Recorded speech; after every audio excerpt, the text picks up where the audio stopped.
Mother earth foundation আয়োজিত আর্থ fair বা বসুন্ধরা মেলা কোথা থেকে এসেছেন আপনারা? বছরের মতো এবছরেও দেশবন্ধু কলেজ। এগুলো সব নিজেদের হাতে বানানো? বাহ, ভেরি গুড।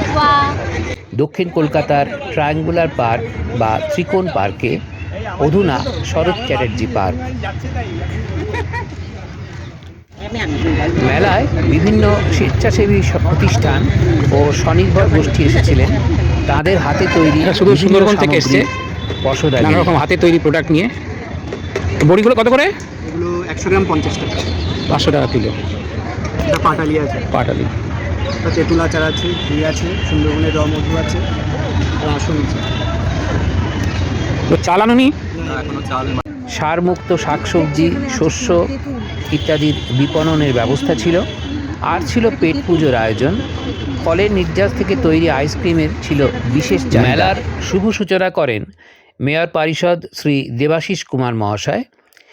এই বছরের আর্টিস্ট অব দ্য ইয়ার পুরস্কারে ভূষিত হলেন বিশিষ্ট শিল্পী ও শিক্ষক শ্রী সমীর আঢ্য মহাশয়। এই বছর থেকেই শুরু হলো গ্রিন আর্থ পুরস্কার। প্রাপক বর্ধমান জেলার পাল্লা রোড গ্রামবাসী শ্রী জ্ঞানেন্দ্র বিশ্বাস মহাশয়। মাদার আর্থ ফাউন্ডেশনের পূর্বা শাখা তথা শ্রীমতী মৌসুমী চন্দ্রের উদ্যোগে অনুষ্ঠিত হয় বিশেষ চাহিদা সম্পন্ন শিশুদের জন্য বসে আঁকো প্রতিযোগিতা। বিশেষ ক্ষমতা সম্পন্ন এইসব শিশুরা সঙ্গীত ও নৃত্যের মাধ্যমে পরিবেশ রক্ষার শপথ গ্রহণ করে। সাংস্কৃতিক অনুষ্ঠানে অংশগ্রহণ করেন অনেক গুণী শিল্পী। অনুষ্ঠানে নৃত্য, গীত ও আবৃত্তি পরিবেশিত হয়। পরিবেশ সচেতনতা বৃদ্ধির উদ্দেশ্যে আয়োজিত এই মেলায় জনসমাগম ছিল চোখে পড়ার মতো।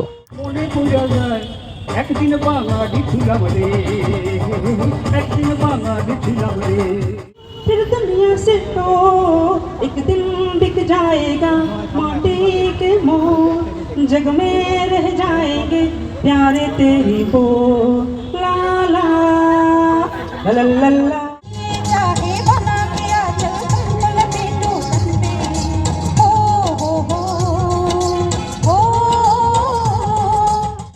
दीना के बोले ভালোবাসা হয়েছে ভিখারি ঝুমকাটি মুঞ্জলে একা একা ধাই তুমি তুমি